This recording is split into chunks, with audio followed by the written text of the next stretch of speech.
Resident Evil Village finally comes out and Xiaomi tries to shake the phone game up with the Xiaomi Mi 11 Ultra. This is totally rated.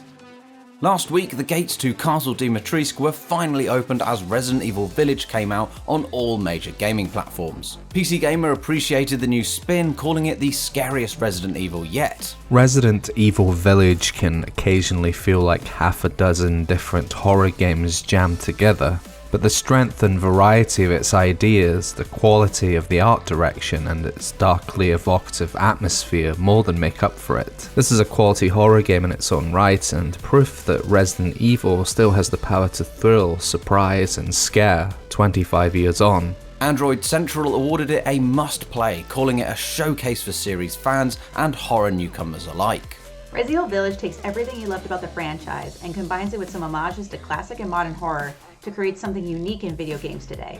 It's an absolute spectacle, showing off the best of the RE engine, and even the PS5, just as a bonus. Capcom's new direction of the genre was not universally praised. Here is Games Radar for more. It's a shame, for me at least, that this is one of the not-a-horror Resident Evil games. There are scares and some lovely creepy bits, especially at the start, but Resident Evil Village is mostly a big shooty action game. After Resident Evil 7's creepy tension, Village's extended gun battles with crowds of werewolves feels brash and occasionally fumbling. The Resident Evil combat model has always been about feeling weak in the face of danger, so throwing you into what amounts to a furry Call of Duty section doesn't really play to its strengths. Despite some of the issues, I enjoyed Resident Evil Village. The first half is great, the characters are interesting throughout, and exploring and unravelling the location never gets old. It's only in the latter half where things start to alternate between some good bits, some fumbles, and at least one moment of oh my god what shark jumping excess that wouldn't look out of place in a Fast and the Furious trailer. PC Gamer gave Resident Evil Village an 85 out of 100, Tech Radar and Android Central loved it, Games Radar still enjoyed it but thought it wasn't scary enough.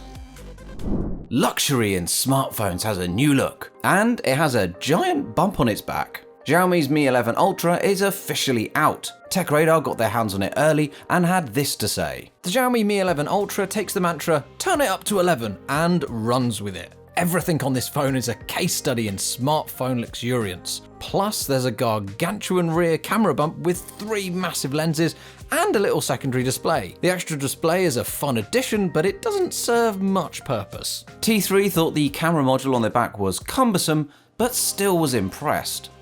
You can't call the Xiaomi Mi 11 Ultra the perfect phone.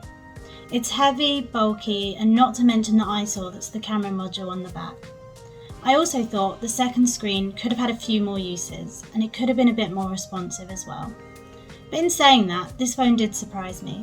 It had lightning fast performance, a long battery life, an impressive display, and detailed point and shoot photography. Not everyone will be convinced by the Xiaomi Mi 11 Ultra's price. After all, this is a luxury phone through and through. But for those who want something just a little bit different, and can see themselves making use of the selfie previews on the second screen, there's literally nothing else like it. But it doesn't even have to be about the second screen. This is a powerful phone, so if you want to make photo edits on the go, or if you're massively into mobile gaming, then the Xiaomi Mi 11 Ultra could be the right fit for you. It's not perfect, but the Xiaomi Mi 11 Ultra scored positive marks with T3 giving it a 4 out of 5. And that's it for this episode of Totally Rated. I'm Tom, and make sure to join us next time for a snapshot of what's hot and what's not in tech and gaming.